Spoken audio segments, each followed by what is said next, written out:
ബ്രസീലിനെതിരെ അന്വേഷണത്തിന് ഉത്തരവിട്ട് American president Donald Trump. Brazil സർക്കാരിൻ്റെ ഡിജിറ്റൽ ഇലക്ട്രോണിക് പേയ്മെൻറ്റ് സംവിധാനങ്ങൾ അന്വേഷണ പരിധിയിൽ വരും. നേരത്തെ ബ്രസീലിനെതിരെ ട്രംപ് 50% അധിക താരിഫ് ഏർപ്പെടുത്തിയിരുന്നു.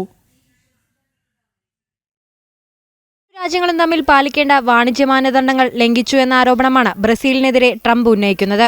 ഡിജിറ്റൽ ട്രാൻസാക്ഷൻ രംഗത്തും മറ്റ് ഇലക്ട്രോണിക് പേയ്മെന്റ് ഇടപാടുകളിലും അന്താരാഷ്ട്ര വാണിജ്യ മാനദണ്ഡങ്ങൾ ലംഘിച്ചു എന്നാണ് ആരോപണം. അമേരിക്കയിൽ നിന്നുള്ള ഇറക്കുമതികൾ തടയുക എന്ന ലക്ഷ്യത്തോടെ അധിക താരിഫുകളും മറ്റും ചുമത്തിയിട്ടുണ്ടോ എന്ന അന്വേഷണമായിരിക്കും നടക്കുക. അമേരിക്ക ആസ്ഥാനമായ സാമൂഹ്യ മാധ്യമങ്ങൾക്കെതിരെ ബ്രസീൽ ചില നടപടികൾ സ്വീകരിച്ചിരുന്നു. സാധാരണക്കാർക്കും സ്റ്റാർട്ടപ്പ് പോലുള്ള സംവിധാനങ്ങൾ നടത്തുന്ന സംരംഭകർക്കും പ്രതികൂലമായ നടപടികൾ സ്വീകരിച്ചുവെന്നാണ് ആരോപണം. അന്വേഷണ റിപ്പോർട്ടിന്റെ അടിസ്ഥാനത്തിൽ തുടർ നടപടികൾ സ്വീകരിക്കുകയാണ് ലക്ഷ്യം. നേരത്തെ 50% താരിഫ് ബ്രസീലിന് അമേരിക്ക ചുമത്തിയിരുന്നു. ഓഗസ്റ്റ് 1 മുതൽ പുതുക്കിയ താരിഫ് നടപ്പാക്കാൻ ഇരിക്കുകയാണ്.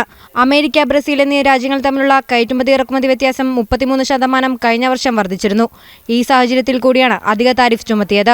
മാത്രമല്ല, മുൻ ബ്രസീലിയൻ പ്രസിഡന്റ് ജർ ബോൾസനാരോക്കെതിരായ പ്രോസിക്യൂഷൻ നടപടി നിർത്തിവെക്കണമെന്നും അധിക താരിഫ് സംബന്ധിച്ച് കത്തിൽ പ്രസിഡന്റ് ട്രംപ് ആവശ്യപ്പെട്ടിരുന്നു. ഇന്റർനാഷണൽ ഡെസ്ക്, ജനം.